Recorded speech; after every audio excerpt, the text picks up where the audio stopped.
That's a clown question, bro. Hi, what's up on you? So I'm gonna kick some dirt. He gets on base.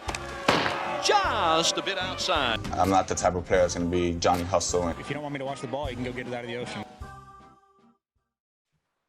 And welcome to the show to be named later, where we're talking baseball kind of whenever. I am your host, Daniel Curran. On the other side is the newly 20-year-old Chris Gianta. Chris, how are we doing? What a surprise. What a surprise. I did not expect that. Yeah, in my 20s now.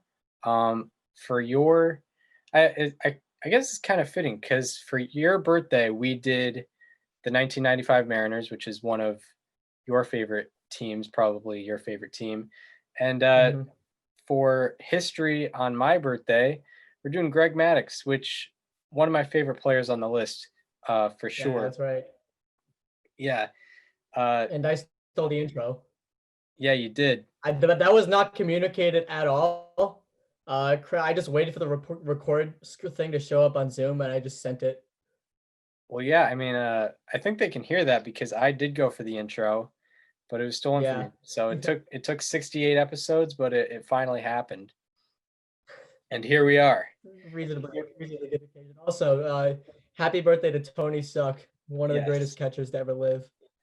Yep, Tony Suck, me and him, two legends of the baseball world, share a birthday together, which is great.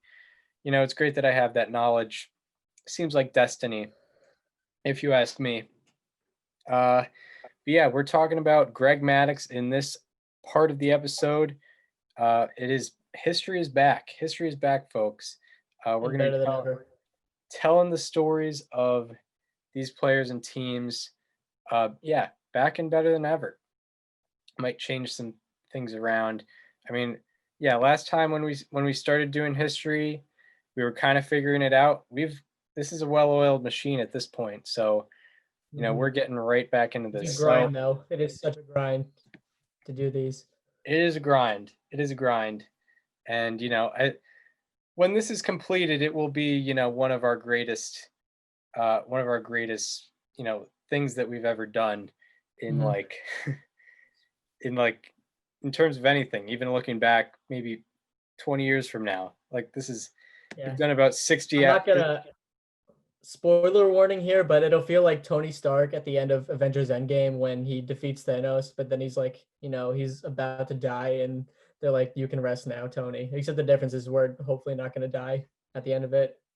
Yeah, this is by the end of this, hopefully if we do complete the series, which we probably will, this will have been 60 plus hours of broadcasting about baseball history and players and teams. And I would love to count up the amount of pages in our prep sheets combined. Yeah, it would be in like the 300s probably. Yeah, today we did combine for a new record 30 pages of prep work. Yeah. Greg Maddux and the 2016 Cubs. Shout out to our first history show that had 8. Yeah, it did. It was not the best. Not the best. Somehow we did go pretty long though in that episode. I have no idea what. I have no idea how. I don't either. I don't either. Like that was like an hour and a half, 2 hours. Yeah, oddly enough. But yeah, this is going to be straight history because initially with history we also dropped in some MLB news, so we talked about the player negotiations a lot. We already have an MLB news podcast every week, so it's going to be pretty much strictly history. So most of the episodes are just going to start where we're talking about the player, and then the second part we'll be talking just about the team. So I guess now is a good time to get into Greg Maddux, him growing up. He was born in San Angelo, Texas. San Angelo could be San Angelo.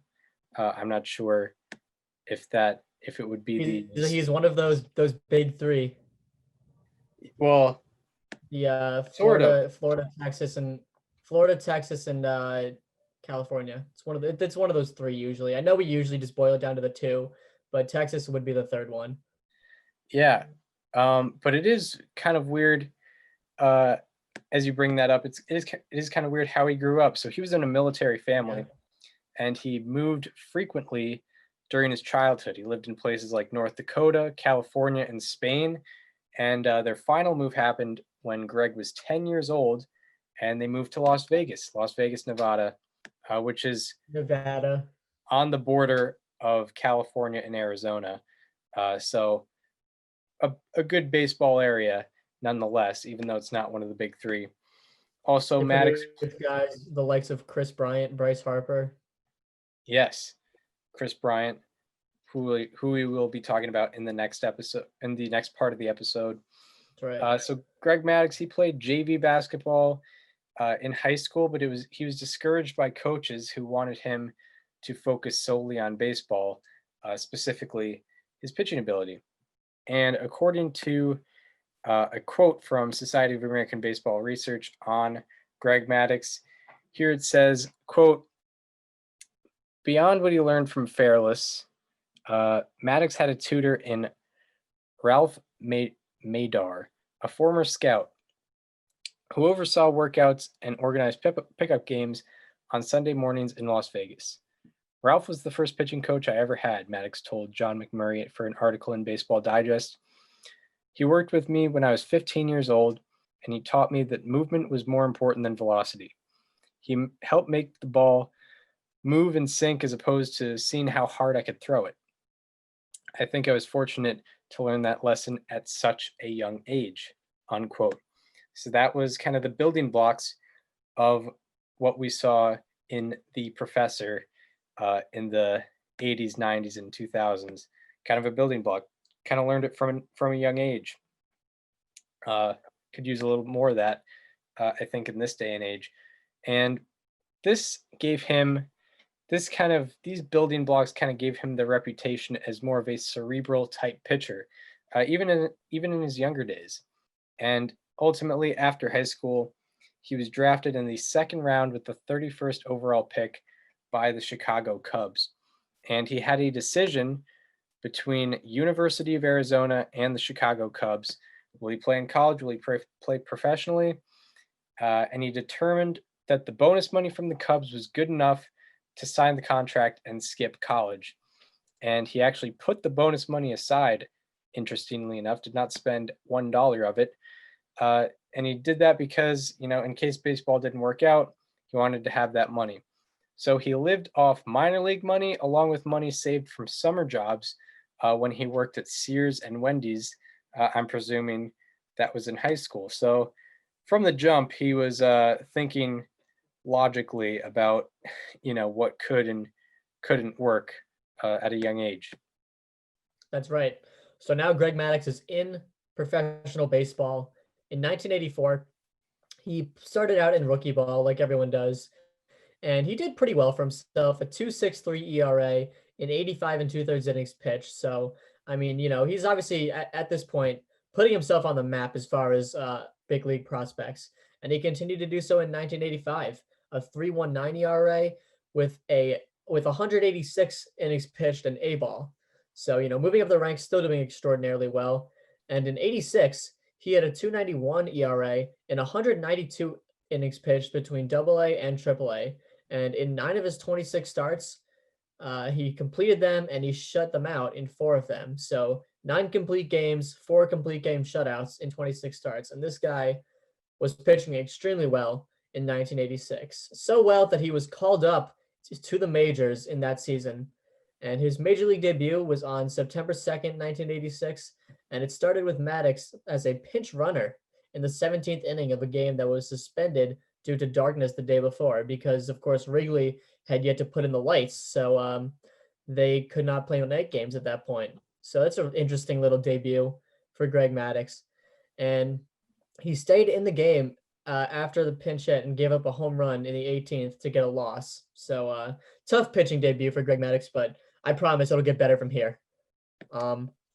He made his first start on September 7th, where he threw a complete game, allowing 3 runs and getting the win. There you go. He did have 2 bad starts, unfortunately, and he ended up with a 5.52 ERA in 31 innings pitched in the major leagues in 1986. And because of this, he ended up starting 1987 in the minors. And in that season, he ended up throwing 27 and 2/3 innings pitched in the minor leagues, around allowing only 3 earned runs and throwing a complete game shutout in 2 of his 4 starts in Iowa. And then after that start, he was called up once again, but then continued to struggle at the majors. 5.61 ERA, 4.50 FIP, 10.5 hits per 9, 4.3 walks per 9, and 155 and 2/3 innings pitched in the majors in 1987. So now we enter into a 4-year phase of Greg Maddux's career where he was kind of forming his identity.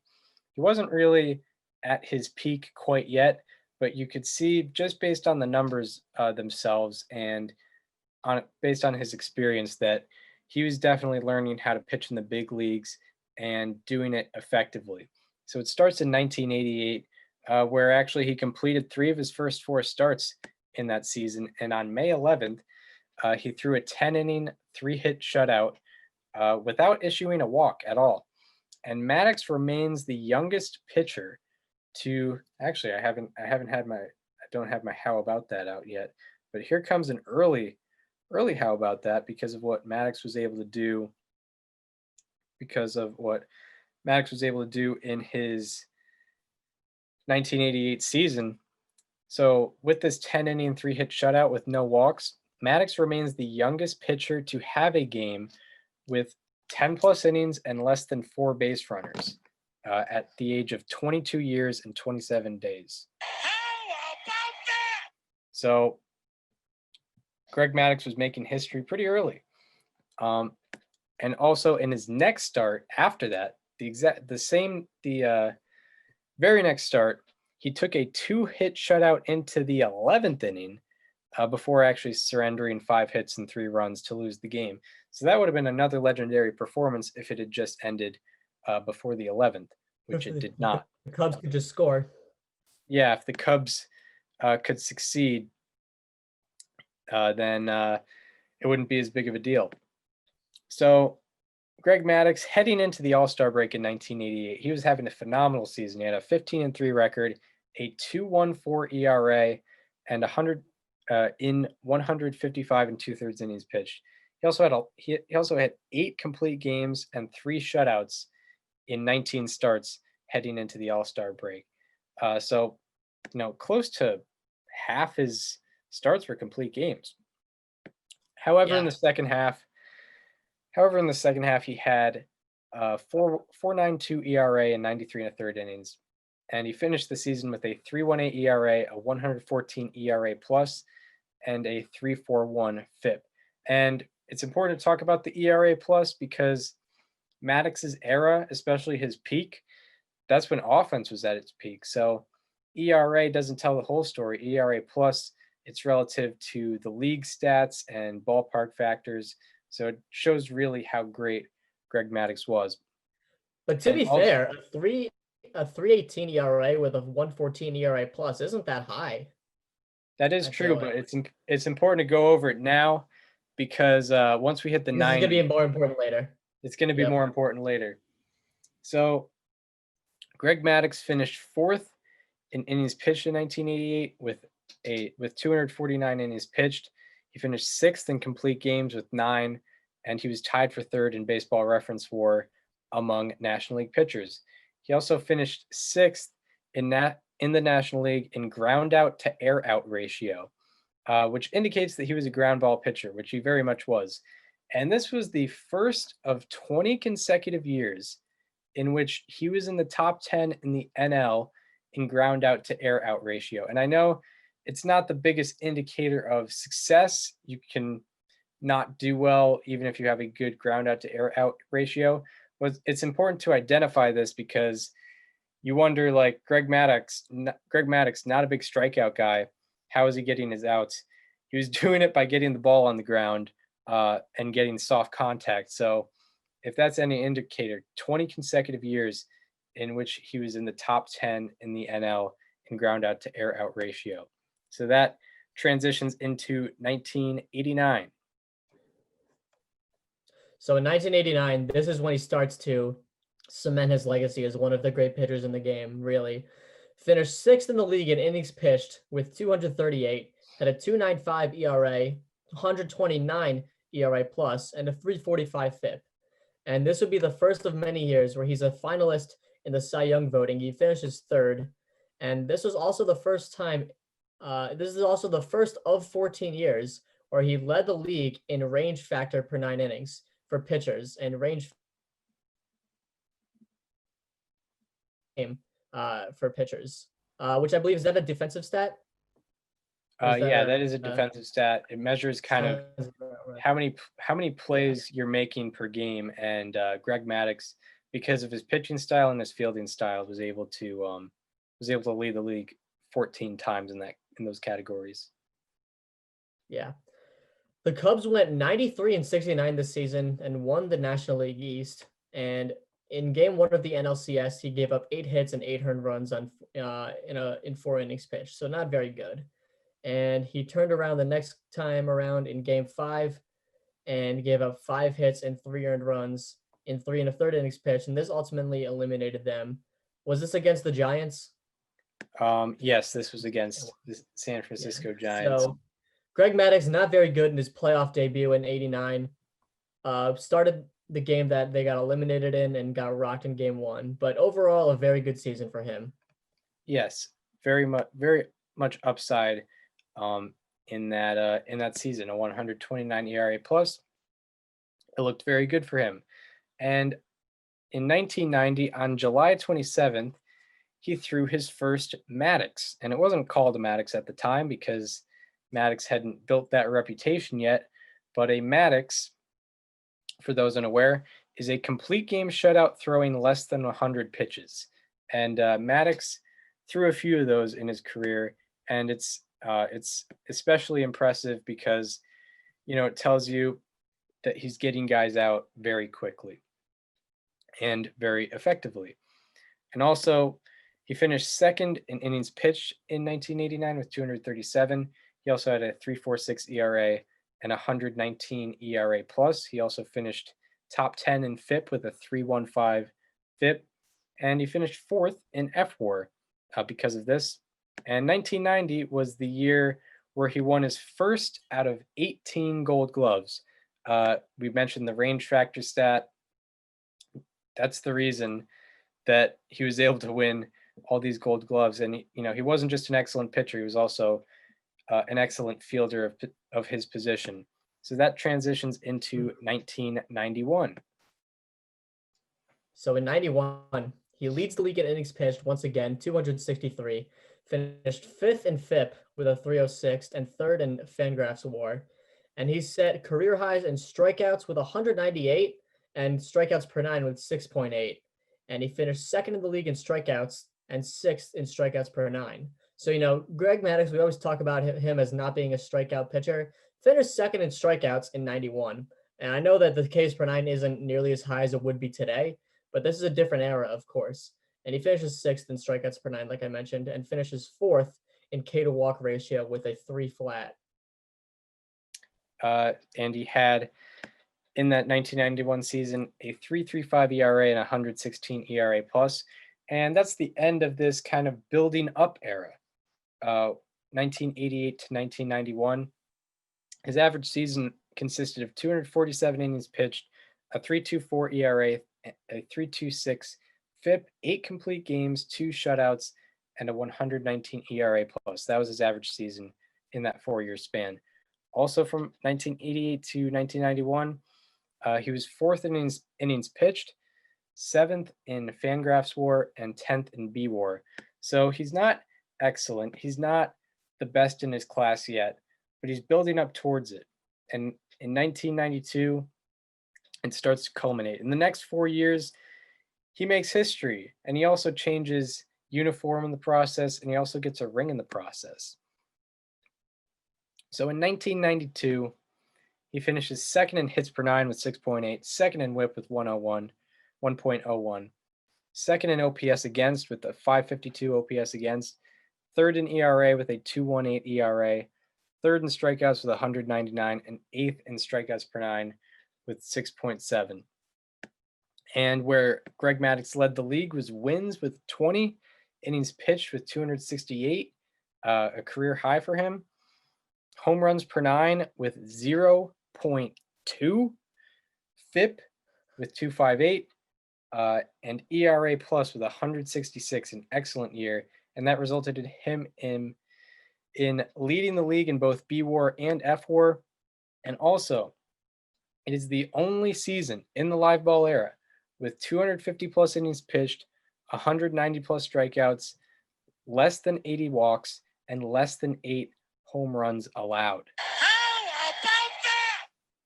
So that's the type of season Greg Maddux had when it came to walk prevention and home run prevention. He also won the Cy Young. It resulted in him winning his first Cy Young and finishing 11th in the MVP vote. And after that season, he entered free agency and was kind of the hottest ticket in town in terms of free agency. He declined a 5-year, $27.5 million deal from the Cubs. And then the Cubs signed another free agent pitcher, which kind of ultimately ended those negotiations. The Cubs weren't going to up their offer after signing another free agent pitcher.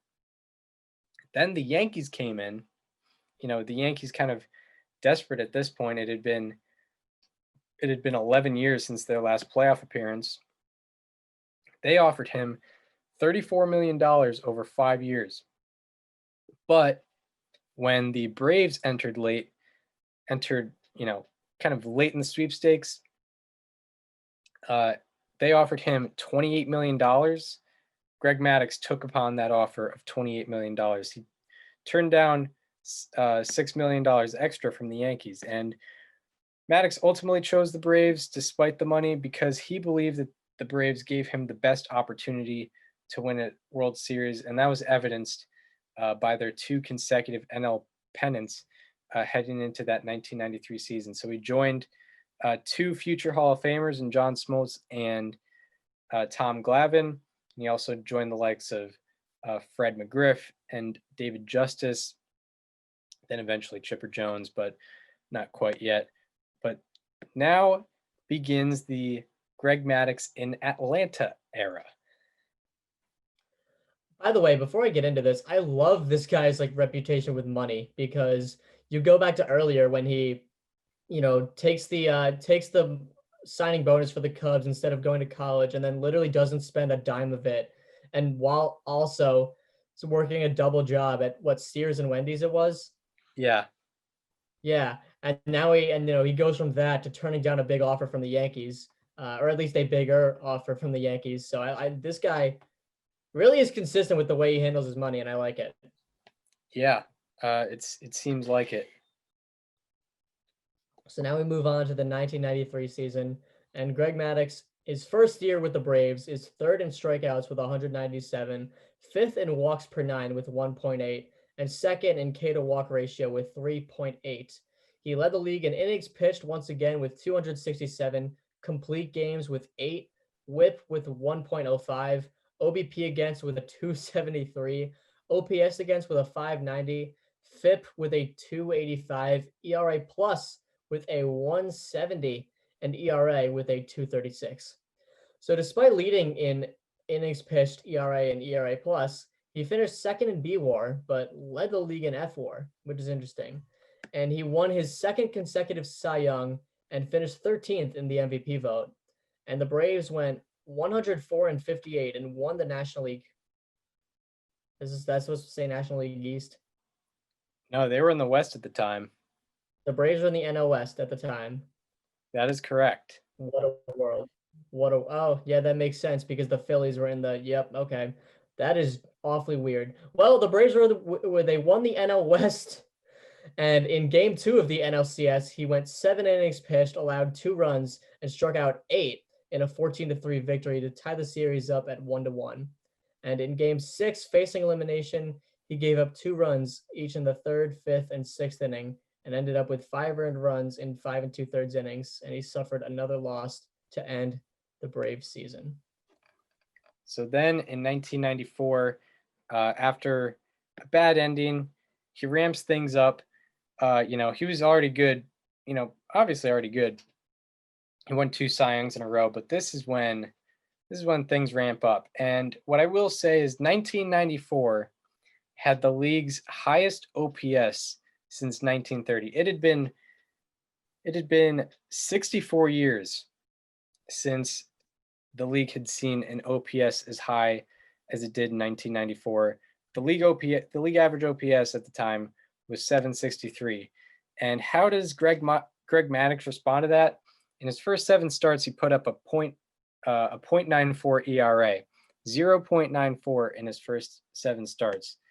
And eventually, famously, the MLB players' strike ended the season on August 11th, and it cut Maddox's season short at 25 starts. However, in those 25 starts, he made out of it what he could.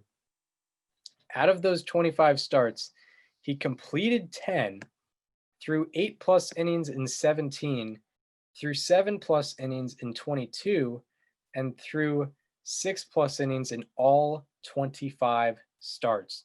Don't see that anymore.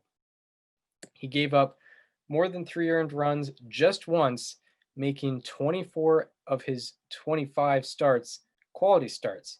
And minimum 20 starts, his 96% quality start percentage is the highest all time in a single season. How about that?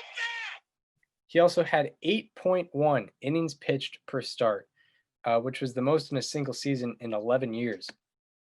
Also, his 12+ games with 8+ innings pitched and less than 2 earned runs remain tied for the most since 1980 in the team's first 114 games. How about that?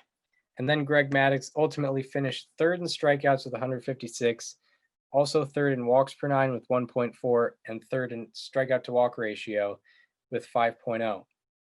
He led the league in wins with 16, innings pitched with 202, home runs per 9 with 0.2, complete games with 10, shutouts with 3, hits per 9 with 6.7, whip with 0.90, the quadruple slash line against, hitters slash 207, 243, 259, 502 off of him, a 502 OPS against.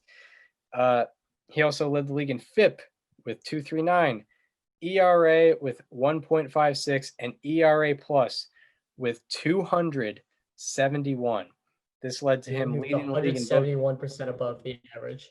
171% above the average Greg Maddux was in 1994. And he led the league in both B WAR and F WAR because of this. And no qualifying pitcher in Major League Baseball in 1994 was within a full run of Greg Maddux's ERA. Also, no qualifying starter was within 100 points of his OPS against, and no qualifying National League pitcher was within 3 Baseball Reference WAR or Fangraphs WAR. That's how above and beyond Greg Maddux was in 1994. Also, he won the Cy Young unanimously. The previous 2 times he did not win unanimously. This time wins it unanimously and finishes 5th in the MVP vote, creeping up into the top 5. He became the first pitcher in baseball history to win 3 Cy Young awards in a row, and it has only been done once since then. Randy Johnson matched him later on, and unknowingly at the time, because this stat wasn't really around, his 271 ERA plus was the second best all time in a single season with more than 105 innings. Also, it is the only season in the integration era, which is 1947 and on, so it's a 73-year history, only season in the integration era with 200+ innings pitched and less than 5 home runs allowed. How about that? Also, it is the only season in the live ball era with 200+ innings pitched and 35 earned runs allowed or less. How about that? And to top it all off, his 8.5 Baseball Reference WAR is the highest ever in a single season by a pitcher who made 25 or fewer appearances. How about that? So, historic for a guy who had his season cut short. So, what happened with that strike heading into 1995? Now, if you think his 94 season was incredible, you're right, but you also have no idea what you're in for this year. So baseball resumed its play on April 26th, 1995, after the strike. And because of it, it was still ongoing during spring training, which meant that players had less preparation. And Maddux didn't throw more than 6+ innings in each of his first 3 starts of the season. In his remaining 25, all but 2 were quality starts. And one of those 2 ended after 1 inning and 1 run given up, where he presumably came out due to injury. So that was obviously a shortened start due to reasons kind of out of his control. And if you take out that 1 inning start from his 4th start on, he averaged 8 innings per start. And that year he finished 7th in Ks per 9 with 7.8, 3rd in strikeouts with 181. Might I add, he was close to matching his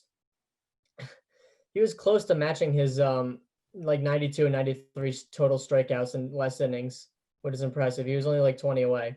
Yeah. And 2nd in hits per 9 with 6.3. He led the league in wins with 19, winning percentage with a 905, innings pitched with 209, complete games with 10, shutouts with 3, home runs per 9 with 0.3, walks per 9 with 1 flat, whip with an 081, OBP against with a 234, slugging against with a 258, OPS against with a 482, a FIP of 226, an ERA of 163, and an ERA plus of 260. He led the league in B-WAR and F-WAR. He won the Cy Young unanimously once again, his 4th consecutive Cy Young award, and he finished 3rd in the MVP vote. So now we're going to get into some how about that's from the 1995 season. Thankfully, I had a bit of research done from this already because we actually did the 1995 Braves. That's right. The second half of episode 35, if you want to check that out, if you like some Braves talk. If you want some like Mordecai, Charlie O'Brien talk, you know where to go. If you want to hear all about Mike Devereaux, there is the spot. So Greg Maddux, in that 1995 season, he, after this 1995 season, he remains the only pitcher to win 4 Cy Youngs before turning 30. Only pitcher to ever do that. I don't think that gets talked about enough. Also, he had 9.7 B-WAR in a semi-shortened season also, by the way. No other pitcher in the National League had 5+ B-WAR. He had 9.7. The next best was below 5. Unbelievable. He also had the highest winning percentage, minimum 20 decisions, since 1875. It had been 120 years since we had seen a winning percentage like that, minimum 20 decisions. Also, this ERA plus remains the 4th best single season ERA plus of all time of seasons of more than 105 innings pitched. And also, with his 1994 and 1995 seasons, he remains the only man to have 2 qualifying seasons with an ERA plus of 250 or better. How about that? Also, of those with 205+ innings pitched, he has the lowest slugging percentage. He had the lowest slugging percentage in a single season in the last 40 years, and the least amount of extra base hits allowed in a single season in the last 50 years. How about that? And to go along with that, he was a master on the road, oddly enough. He was very good at home, but a master on the road. He's the only man with 11+ decisions on the road to go undefeated on the road in a single season. How about that? He also has the lowest single season road ERA in the last 50 years, minimum 80 innings pitched on the road. How about that? He had a 1.12 ERA on the road in 1995. Also, of his 10 complete games, 8 were on the road. And he ended up with 5 complete games with less than 100 pitches and 3 with less than 90 pitches. Unbelievable. He also had the most games with 9+ innings pitched and less than 100 pitches in a single season since pitch counts began being tracked. And he also his 1995 season is tied for the most games with 9+ innings pitched and less than 90 pitches in a single season. How about that? But also pitch count tracking, not the most reliable, but it's still crazy to look at. No one's really done it since then. Also, his 1995 season featured the third lowest single season OPS against since batting against stats were measured, and the second lowest single season OPS plus against since batting against stats were measured. And to go along with some historical perspective, there are 3 seasons with 200+ innings pitched and less than 40 earned runs allowed. 1968 Bob Gibson, which also shout out to Bob Year of the Gibson pitcher. because he threw 300+ innings that year. And then after 1968 Bob Gibson, it's 1994 Greg Maddux and 1995 Greg Maddux.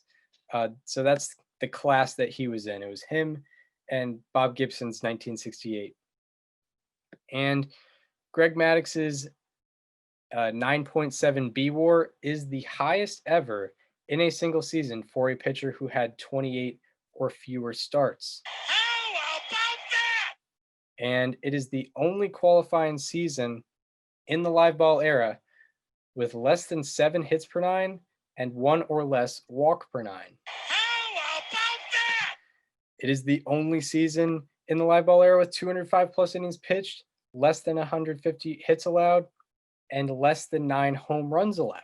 How about that? It is the only season in the modern era with 150+ innings pitched, a 7+ strikeout to walk ratio, and an ERA below 1.7. How about that? It is the By the only way, the modern era, 1900. 1900, basically when the American League came into play. I'm going to cut you off there. No worries, because I don't think we've really gone over it. I always mentioned World Series era because I Mhm. didn't know modern era was a That's thing. 1903. Yeah. So yeah, that same time span since 1900 when there were kind of more teams in the mix. Mhm. And Greg Maddux's 1995 season is the only qualifying season in baseball history with less than 7 hits per 9, 1 or less walk per 9, and 7+ strikeouts per 9. How about that? And it is the only season in baseball history with 200+ innings pitched, less than 25 walks, and less than 150 hits allowed. How about that? In all facets, in run prevention, base runner prevention, and to tie it in with kind of how he was modernized and had more strikeouts, this was one of the greatest pitching seasons ever seen, both his 1994 season and his 1995 season. The Braves ended up going 90-54 and got the 1 seed in the National League playoffs. And they earned it. If you want more on this team, you can go check out our Braves 95 Braves podcast, like Chris mentioned earlier. But we are going to go exclusively into Greg Maddux's starts in those playoffs. Game 1 of the National League Division Series against the Colorado Rockies allowed 3 runs in 7 innings pitched and was lined up for the win before heading into the bottom of the 8th. But a reliever came in and gave up the lead. But the Braves ended up winning 5-4 over Colorado. And then in Game 4 of that series, he started on 3 days rest with a chance to clinch the series.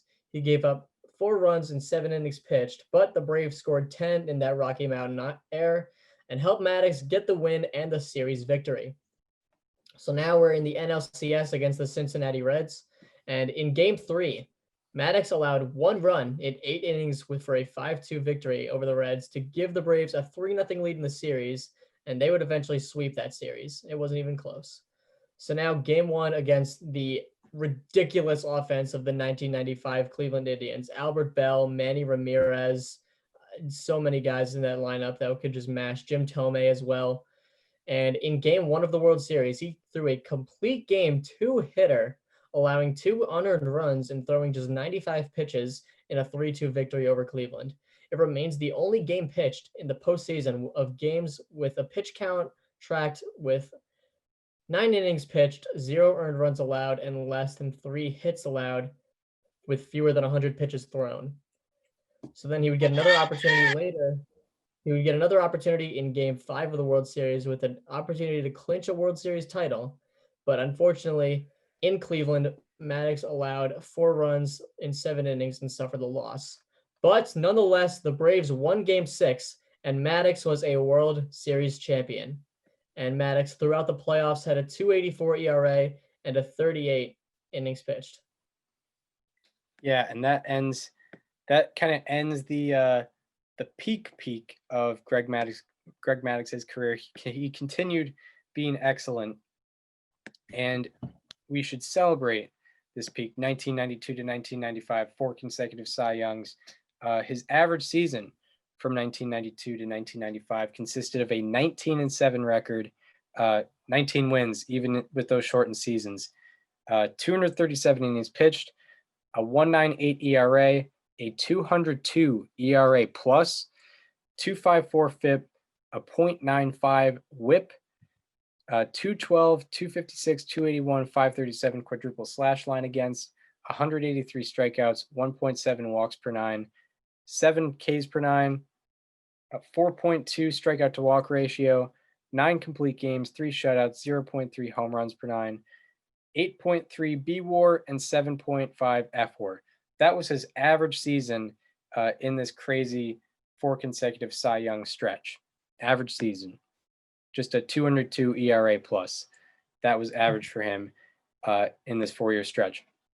And also from 1992 to 1995, he led the league in innings pitched, ERA, FIP, complete games, home runs per 9, B WAR, and F WAR. Led the league in all of those categories. And now we head into kind of the what I call post-peak still elite. This is from 1996 to 2002, where Greg Maddux, he's not winning Cy Youngs anymore, but he's certainly in contention for the Cy Young almost every year. And he's right up there with the rest of the competition in terms of that. So that leads into 1996. So Greg Maddux in 96, second in innings pitched with 245. He had a 2.72 ERA and a 1.62 ERA plus. Still really good, but just not the impossible standard that he had built himself up to in the previous years, and that's okay. And he led the league in walks per 9 with 1 and K to walk ratio with 6.1. Third in Baseball Reference WAR, second in Fangraphs WAR, and he finished 5th in the Cy Young vote. And this season is the only season since the OG year of the pitcher in 1884, with 240 innings pitched, 150 strikeouts, and 28 or fewer walks. The Braves won the National League East. They went 96-66, and they had the best record in the National League once again. No World Series hangover in Atlanta. So now it's time for Greg Maddux to continue his postseason dominance that he kind of had last year, where he kind of formed into a better postseason pitcher, unlike 1989 and 1993. So he gets the ball game 1 of the NLDS, as he should, and he allowed 2 unearned runs, no earned runs in 7 innings pitched, with 7 strikeouts to earn the win in a 3-2 victory over the Dodgers. This game 1 of the 1996 NLDS, it remains the only postseason game in the pitch count tracking era with 7+ innings pitched, 7+ strikeouts, and fewer than 75 pitches thrown. How about that? So Greg Maddux being the model of efficiency that he always has been. And the Braves clinched that series. They moved on to the National League Championship Series, and in Game 2 of that series, he allowed 8 runs, but only 3 of them were earned in 6 2/3 innings pitched of work. So still a quality start because it was only 3 earned runs. But because of all those unearned runs, he suffered the loss, and that tied the series between the Braves and the Cardinals. So then he comes back in Game 6 of the NLCS, and the Braves are facing elimination. And he allows 1 run through 7 2/3 innings pitched, does exactly what the Braves need him to do. He struck out 7 and earned the win in a 3-1 victory to force a Game 7 in the 1996 NLCS.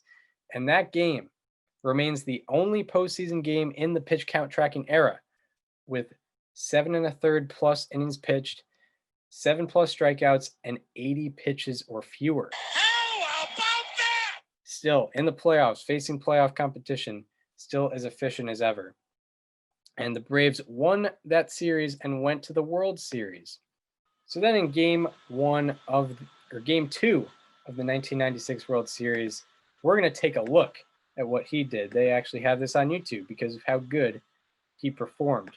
Out as you look at his number 2nd in the National League in earned run average. Tim Raines leading off, had 1 at bat last night, was 0 for 1. In the series now, he is 0 for 2. There's the changeup. To the right side, good play, McGriff. And the first inning is history. Now the first inning hit to Wade Boggs. Cecil is sawed off. 1 out. There it is to the right side. Now the race to the bag, won by Maddux. 2 out in the postseason yet. Back to Maddux. Greg able to get around the 1-out double. It's still 1-0 Atlanta. The 1-2 to Boggs. You don't see Wade Boggs take that kind of a swing against many pitchers. Martinez breaks his bat. It heads into the seats. Came down without hitting anybody or hurting anybody seriously. Cecil grounds to short. He's since with Atlanta. Blauser to his left. Another 1-2-3 inning. To the right side for Lemke. Maddux gets around over the outside corner, 1 away, and the first strikeout of the night for Greg Maddux. Had him reaching. Maddux starts it. 1-6. Not in time. 1 on, 2 out. Got him to end the inning. 2 strikeouts in the inning. To the second baseman, Lemke. Boggs has a hit.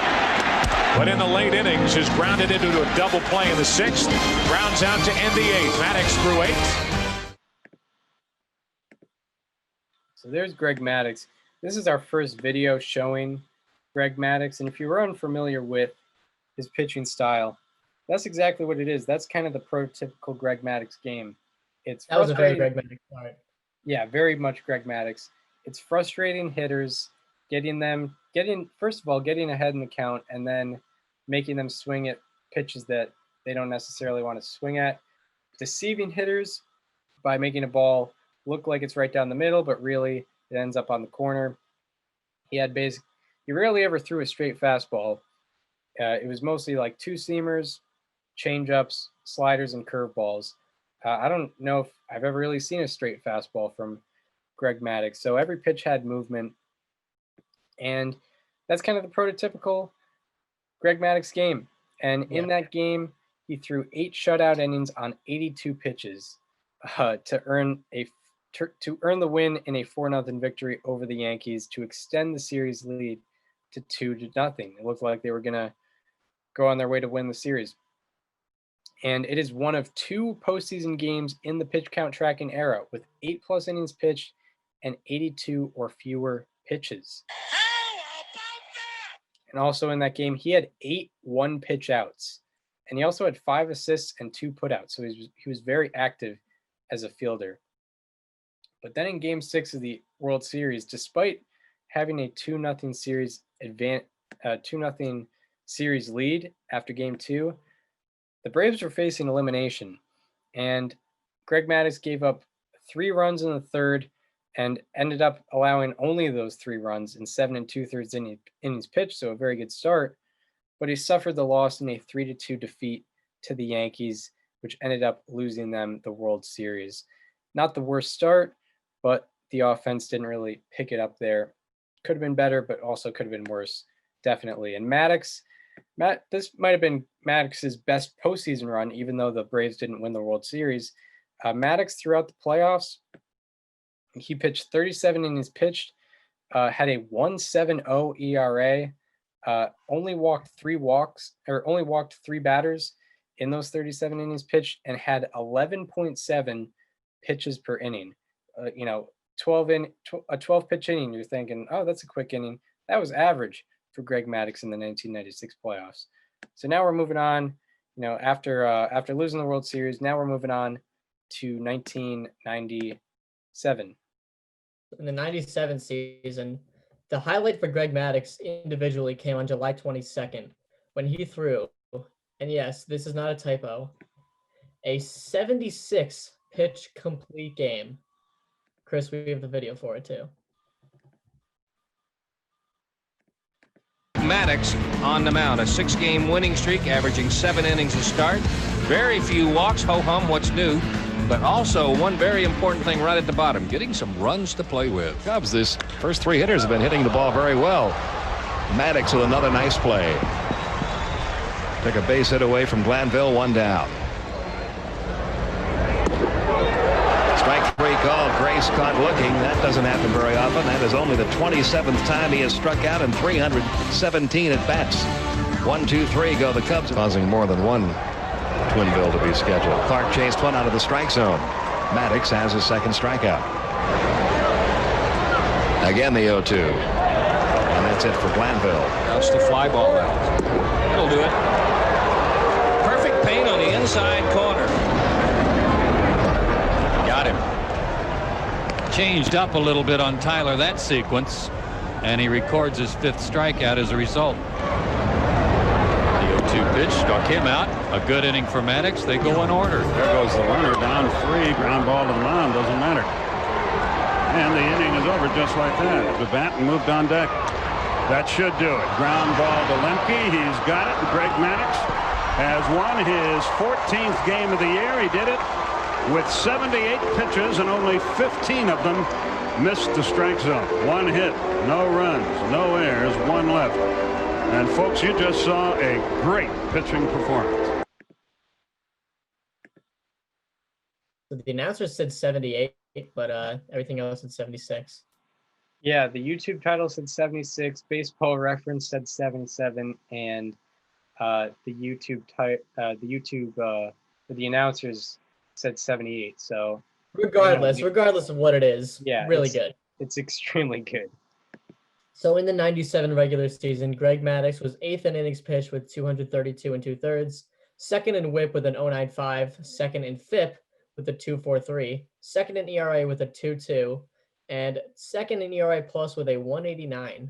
He led the league in home runs per 9 innings with 0.3, walks per 9 with 0.8, and K to walk ratio with 8.9. 2nd in BWAR, 3rd in FWAR, was the Cy Young runner-up, but finished 12th in the MVP vote. And this 97 season is the only season since 1920 with 225 plus innings pitched, 20 or fewer walks, and less than 10 home runs allowed. How about that? And it is the only season in baseball history with 220 innings pitched, an ERA plus of 180 or higher, and a K to walk ratio of 8.5 or higher.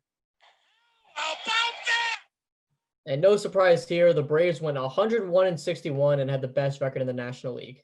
So now we get another postseason run for Greg Maddux. And in game 1 of the NLDS, he did not disappoint against the Houston Astros with Jeff Bagwell, Craig Biggio, all those great bats. Complete game with 1 run and allowed with that. Complete game with 1 earned run. It was not even an earned run. It was just 1 run in a 2-1 win over the Astros. And then they advanced to play the Florida Marlins. That was the series with tough umpiring. Go look that one up on YouTube. But nonetheless, Greg Maddux in game 1 of that series went 6 innings, allowed 5 runs that were unearned, 6 hits, 3 walks, 7 strikeouts. So very unlucky for him there. And NLDS game 5, with the series tied, he went 7 innings, allowed 2 runs on 4 hits and a walk. He struck out 9, but was on the losing end of one of the worst called games in baseball history, where Livan Hernandez struck out 15. The strike zone was the size of Jupiter, just to put it in perspective. It was, I'm not kidding, Livan Hernandez could have Trevor Bauer the ball into the center field stands, and it would have been called a strike. It was miserable. You need to watch that video if you have not already. The Braves lost the NLCS.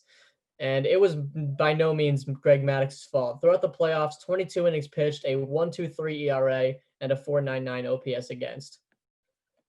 So now heading into 1998, Greg Maddux had a very fiery hot start in 1998. It looked like it was 1994/1995 Maddux, and this was the home run chase of 1998, and Greg Maddux was doing something special. He had a 1.53 ERA through his first 25 starts. He ended up on the season third in innings pitched with 251, fifth in strikeouts with 204, third in hits per nine with 7.2, fourth in walks per nine with 1.6, fifth in strikeout to walk ratio with 4.5, and fourth in FIP with a 2.81 FIP. He also led the league in shutouts with 5, WHIP with a 0.98, ERA with a 2.22, dropped a little bit or increased a little bit, but still a 2.22 ERA, and also an ERA plus of 1.87. He was 87% above the rest of the league, 87% above average in the league. Also, he finished third in Baseball Reference WAR and also third in F WAR, and he ended up finishing fourth in the Cy Young vote. And also in 1998, he had 3 Madduxes. We went over this: 9+ innings pitched, no runs allowed, and less than 100 pitches thrown. He had 3 of those, and those are tied for the most Madduxes in a season since pitch counts began being tracked, whenever that was. It was being tracked in Maddux's era, and that's why we have these lovely stats. And also the Braves went 106-56 for the best record in the National League. Once again, I mean, even if this was in the 50s when they didn't have playoffs, the Braves would still be making the World Series year after year, because they had the best record in the National League year after year. So this results in Greg Maddux getting more postseason appearances, and in Game 3 of the NLDS, he allowed just 2 runs in 7+ innings pitched to earn the victory in a 6-2 victory over the Chicago Cubs. So they advanced to the National League Championship Series eventually.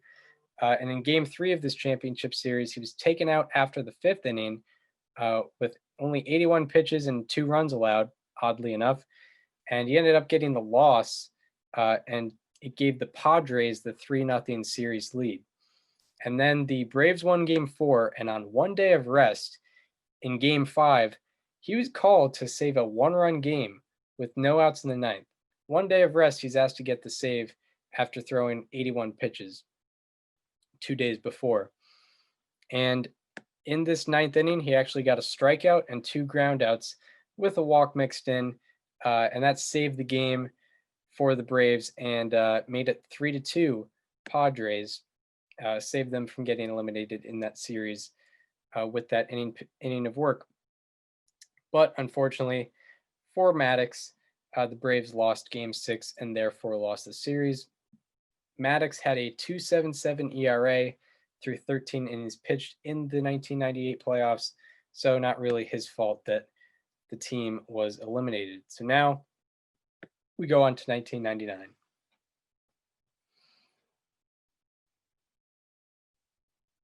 I was muted. Last season of the century, and Greg Maddux did not start very hot. Had a 5.02 ERA after his first 9 starts, but then had a 3.06 in his final 24. He was 9th in innings pitched with 219, 2nd in walks per 9 with a 1.5, 7th in K to walk ratio with a 3.7, and 5th in FIP with a 3.40. Also 8th in ERA with a 3.57, and 9th in ERA plus with 126th. 4th in Fangraphs WAR as well. The Braves went 103-59 and was once again the best record in the National League. More playoffs for Greg Maddux, and he faces those Houston Astros once again in the National League Division Series. In Game 1, allows 2 runs on 7 innings, but gets the loss in a 6-1 defeat at the hands of Houston. And he also came in for relief in Game 3 for 1 batter, but strangely walked him. But nonetheless, they moved on to face the Mets in the National League Championship Series. In Game 1 of that series, he allowed 1 run on 7 innings pitched and earned a 4-2 victory over the Mets. He got the win. And then in Game 5 of said series, with a chance to advance to the World Series for the Braves, he allowed 2 earned runs over 7 innings pitched, but got no decision, and the Braves did lose that game 4-3 in 15 innings. However, the Braves won Game 6 and went to the World Series, another pennant, and they got a chance of revenge at those Yankees. So, Game 1 of the World Series, Maddux shut out the Yankees for the first 7 innings, but then allowed 4 base runners on 2 singles, a walk, and an error, and was taken out in a 1-1 game and ended up with 4 runs charged to him, but only 2 of them were earned over 7 plus innings, and got the loss. And the Braves were swept by the Yankees in 1999.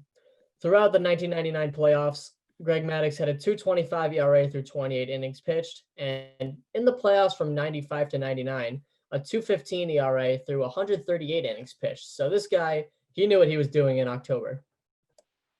Very much so. And actually, a factoid that I didn't have in the prep sheet that I forgot to look up, Greg Maddux, highest F4 from a pitcher in the 90s. So ended that decade on top in terms of Fangraphs WAR. Him, Clemens and Johnson were the pitchers of the 90s. Kind of a toss-up between all three of them, if you ask me, in terms of greatness. So that leads into the new century, where both of us were born in the year 2000. Great year for the two of us. You were born 20 years ago today. Yep. Yeah. 20 years. 20 years to the recording or to the release of this episode. And in the year 2000, Greg Maddux continued his dominance. Second innings pitched with 249, second in whip with 107, third in strikeout to walk ratio with 4.5, third in FIP with 3.23, fourth in ERA with a 3 flat ERA, and fourth in ERA plus with 153. Still a very high ERA plus because it's the steroid era, baby. It's the steroid era, and offense is at its peak. And Greg Maddux is still dominating. And Greg Maddux led the league in shutouts with 3, and also led the league in walks per 9 with 1.5 in the year 2000. He was third in B-WAR and second in F-WAR in this 2000 season, and he finished third in the Cy Young vote and 12th in the MVP voting. The Braves went 95-67 and won the division in 1995. So another playoff appearance for Greg Maddux. And in Game 1 of the NLDS, he actually gave up 6 runs, 4 of them being earned in the first inning. And he ended up allowing 5 earned runs in 4 innings pitched and got the loss in a 7-5 defeat from the Cardinals. And the Braves in that series were swept by the Cardinals and got eliminated once again in the playoffs. So now we're on to 2001. And in this season, Greg Maddux was 4th in innings pitched with 233, 2nd in whip with a 106, 2nd in K to walk ratio with 6.4, and 5th in fielding independent pitching, aka FIP, with a 312, 4th in ERA with a 305, 4th in ERA plus with a 146. And he led the league in walks per 9 once again with a 1.0, was 5th in Baseball Reference WAR, 3rd in Fangraphs WAR, and the Braves went 88-74 and won the division. Not the best record in the NL anymore, but still a playoff team. And in Game 1 of the National League Division Series, Maddux allowed 2 earned runs in 6 innings pitched and got a no decision for the Braves. And that would be the end of that series. It was a quick one. And in the National League Championship Series, going up against the Diamondbacks, in Game 1, Maddux allowed 2 runs in 7 innings pitched, but he suffered a loss in a classic Maddux versus Randy Johnson matchup. And Johnson shut him out. No shame in losing to Randy Johnson, no matter who you are. The Braves won 2-0. The Diamondbacks won 2-0. In Game 4 of that series, he pitched on short rest with the Braves down 2-1 in the series, and he allowed 6 runs, only 4 of them earned, in 3+ innings. And the Braves eventually lost the NLCS to the 0-1 Diamondbacks. So that moves on to 2002, kind of the end of the post-peak, I would call it, of Greg Maddux's career, where he's still banging out top 5 in, all the important categories. 4th in walks per 9 with 2, 2nd in ERA with 2.62, 2nd in ERA plus with 159, and 10th in FIP with a 3.43. And he did all that in 199 in the third innings pitched, almost cracked 200. He was also 7th in Baseball Reference WAR, and it was his 15th season with 195 plus innings pitched and an ERA plus of 110 or better. And those 15 seasons are tied with Walter Johnson for the most such seasons through an age 36 season. How about that? And the Braves ultimately went 101-59 for the best record once again in the National League. So Greg Maddux appeared in Game 3 of the National League Division Series, and with the series tied 1-1, he allowed 2 runs in 6 innings to earn the win in a 10-2 victory over the Giants, giving the Braves the series lead. But the Braves lost the next 2 games and therefore lost the series. So to go over this era, the 7-year era of Greg Maddux's career, where he's not at the top winning Cy Youngs, but he's still in the top 5, I guess you would say. So from 1996 to 2002, his average season consisted of 233 innings pitched, an 18-8 record, a 2.76 ERA, a 158 ERA plus, a 3.01 FIP, 1.3 walks per 9. The walks are going down. 4.8 strikeout to walk ratio, 5.8 B WAR, and 6.6 F WAR. And also from 1996 to 2002, he led the league in innings and was 5th in B WAR and 3rd in F WAR. So definitely, for sure, according to both, a top 5 pitcher in this kind of post-peak, right up there with the Pedros, the Clemenses, and the Johnsons.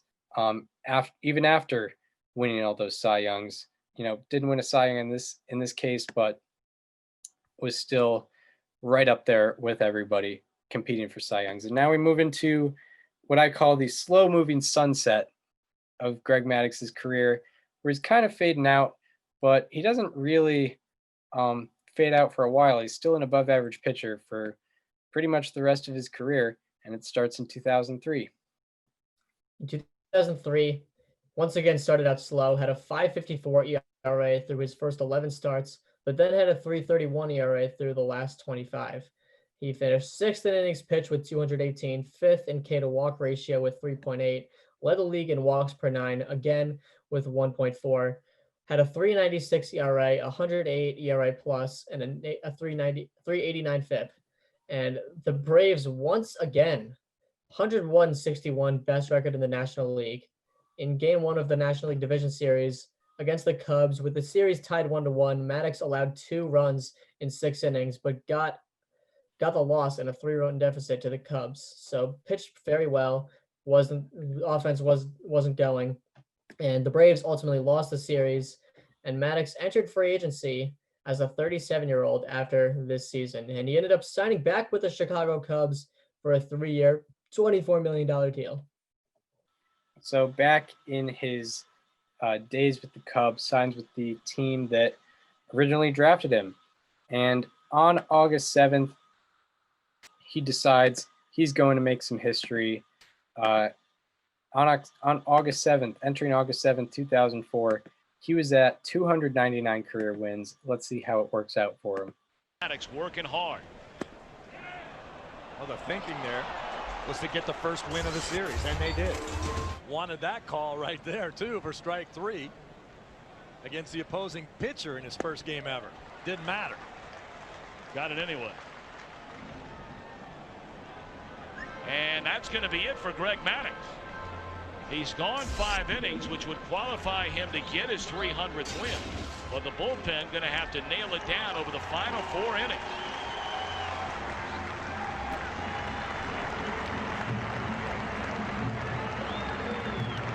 Two and two, the count on Torrealba. And there it is. LaTroy Hawkins puts the finishing touch to give Greg Maddux his 300th career win. The 22nd pitcher in the history of baseball to collect 300 wins in a career. Congratulations, Greg Maddux.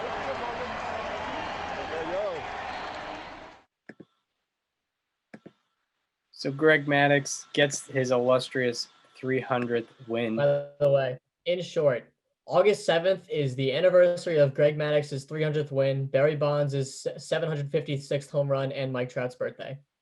Just to sum it all up. Yeah. Yep. And thank God we had Tom Brenneman there to call it all. Legendary broadcaster. Absolutely. One of the greatest home run calls. He even called Mike Trout's birth. It was crazy. Yeah. Yes.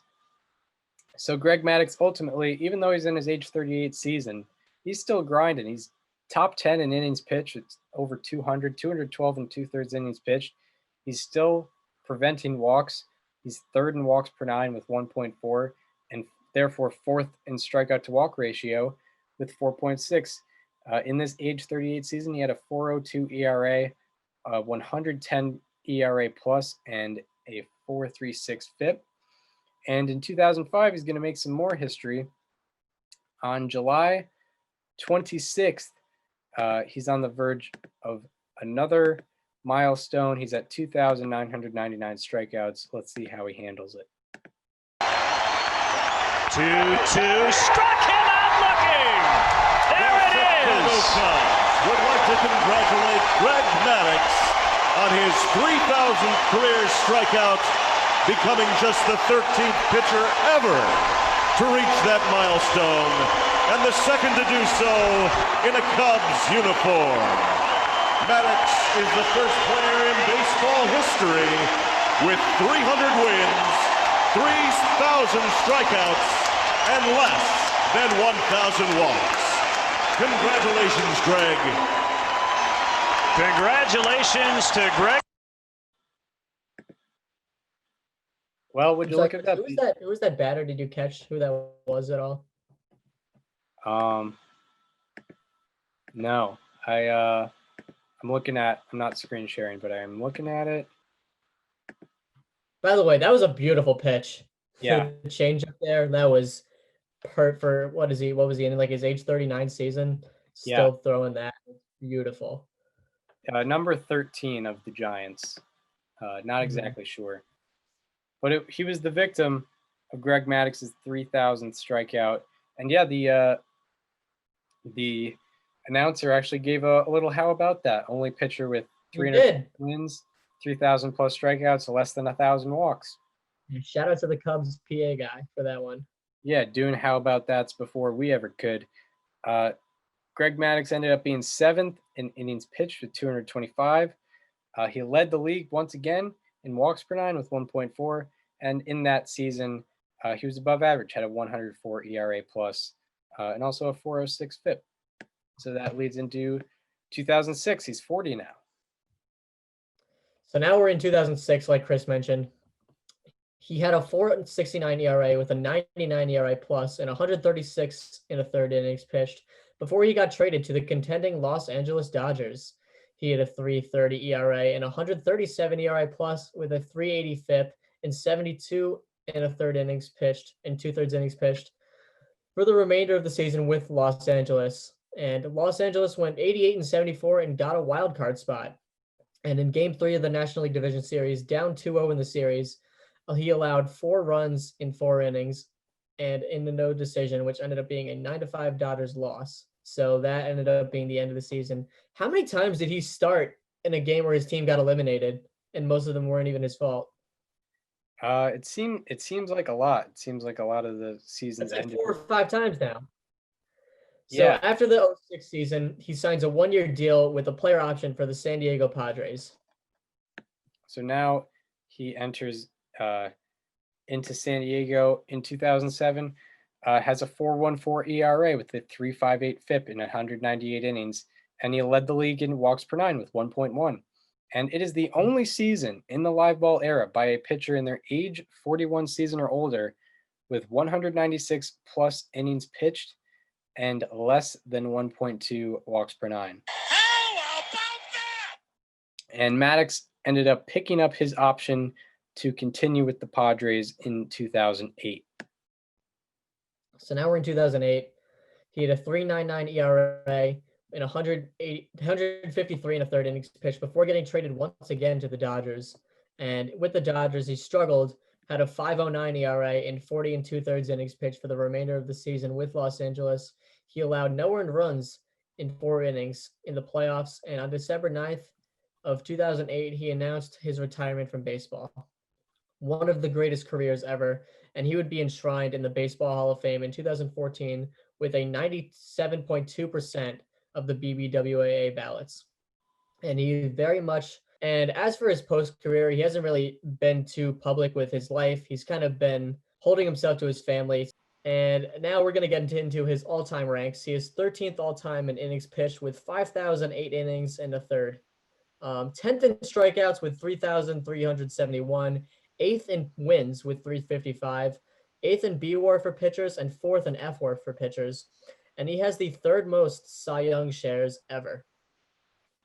Greg Maddux was also in the top 5 for wins 14 times. 14 times he was in the top 5 for victories. And that is tied for the most times in the top 5 in baseball history. Also, he was in the top 5 for home runs per 9, 12 times,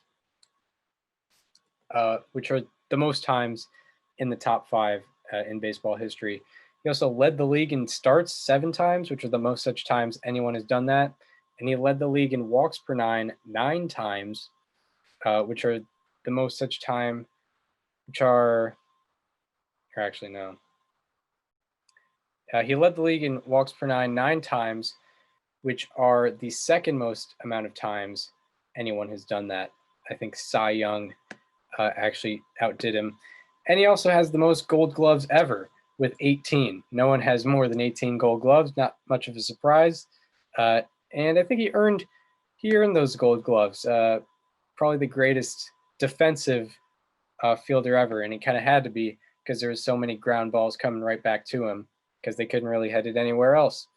And now we get into our history edition of How About That? So we've had some How About That, but this segment is exclusively for the How About That's of the career of Greg Maddux. So Greg Maddux has 14 career Madduxes, and no one else has had more than 7 recorded. How about that? Someone before pitch count tracking could have, but no one has had more than 7 recorded outside of Greg Maddux. Greg Maddux had 14 of those complete game shutouts with less than 100 pitches. Pretty remarkable. He also, his 21 seasons with 190 plus innings pitched and an ERA plus of 90 or better are the most such seasons in baseball history. How about that? Also, his 15 seasons with 190 plus innings pitched and 2 or fewer walks per 9 are tied for the most such seasons in baseball history. How about that? He also has 16 seasons with 190 plus innings pitched and a strikeout to walk ratio of 3 or better. 16 seasons, and no one else in baseball history has more than 10. How about that? Above and beyond the rest of the competition there. And also, he is the only pitcher in the live ball era with 5,000 plus innings pitched and an ERA plus of 125 or better. And lastly, he is the only pitcher in baseball history with 4,000 plus innings pitched and a strikeout to walk ratio of 3.3 or better. How about that? And, that shows you a lot about his walk prevention. Wasn't even much of a strikeout guy and is still able to hold, still the only guy to ever do that. 4,000 plus innings and a strikeout to walk ratio of 3.3 or better. And now we move on to his legacy. I love Greg Maddux. It's part of the reason he's on this list. I wanted to cover him, and he's one of the pitchers that we are covering. He's a fascinating pitcher to look at.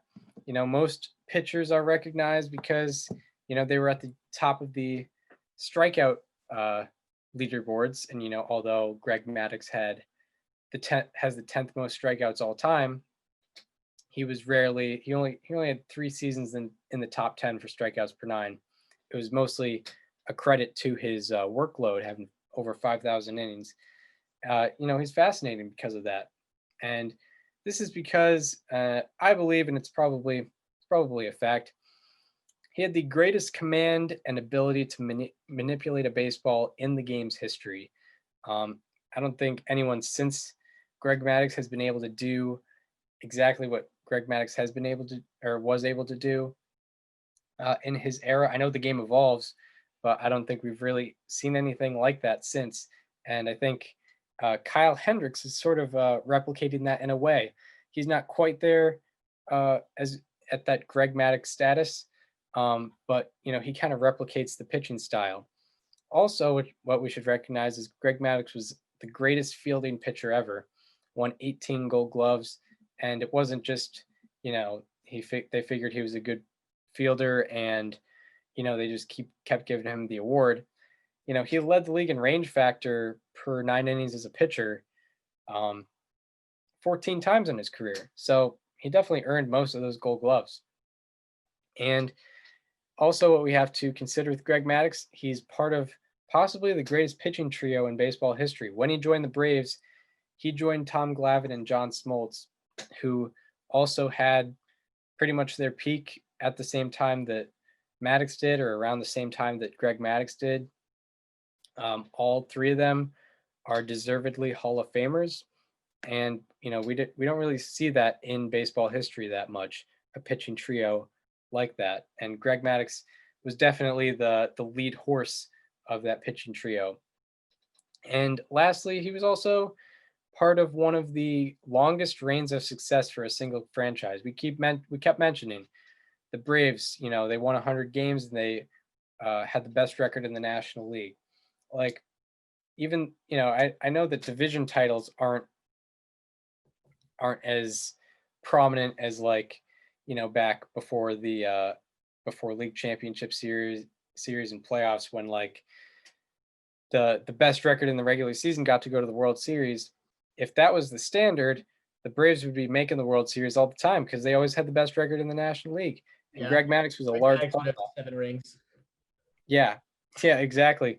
The Greg Maddux, he was a big part of that, and probably wouldn't have happened like that if Greg Maddux wasn't a part of that. He was the head guy of the rotation the entire time, pretty much during that reign.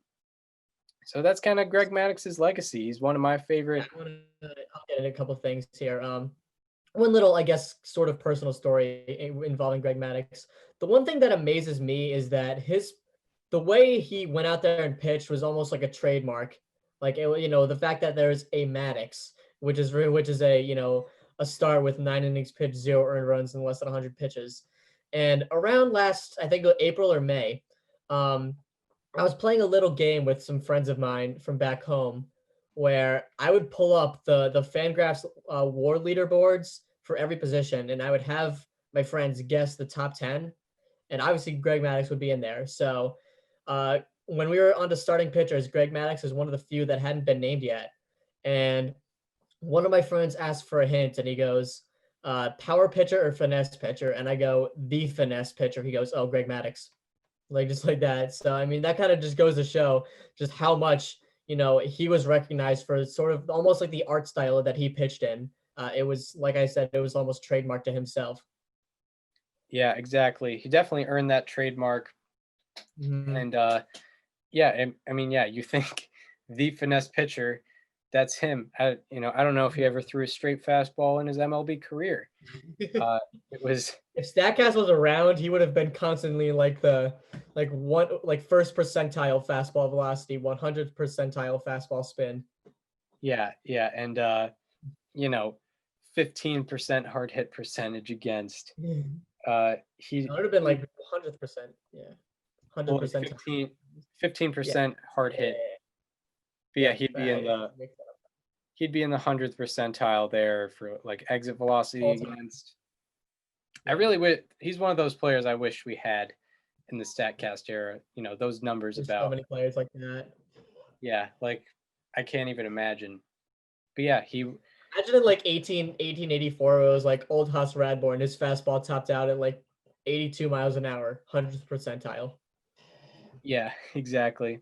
And also, what I should say is Greg Maddux was kind of, if you want to see frustration on hitters, go watch yourself a Greg Maddux game. You know, one of his better games, like Game 2 of the 1996 World Series. Guys are just on their front foot. They have no idea what to do. They're hitting the ball, but they're not hitting it hard at all. He kind of frustrated hitters in a way that really isn't seen anymore. You know, the type of way he was able to frustrate hitters. So yeah, there's Greg Maddux. There you have it. One of the greatest pitchers of all time, and yeah, one of my favorite players of all time. So we hope you enjoyed this part of the episode. If you want to follow us, or if you want to watch the videos with us, and you're listening on Apple Podcasts and Spotify, you want to watch the videos with us, go to our YouTube channel. It is called STBNL with Chris Gianta and Daniel Curran. If you want to follow us on social media, follow me at Chris_Gianta on Twitter, and follow Daniel on both Twitter and Instagram at Daniel_Curran, and follow the show Instagram at STBNL Podcast. We hope you enjoyed. I'd like to thank Baseball Reference, Fangraphs, and Society of American Baseball Research for their contributions. This show would not be possible without them. Very much so. Would not be possible without them. And we hope you enjoyed our Greg Maddux part of the episode, and we hope to see you tomorrow, or whenever this episode is being released, in the next couple of days, guaranteed, where we will be talking about the team that broke the 108-year curse of the Billy Goat, the 2016 Cubs. We hope to see you then.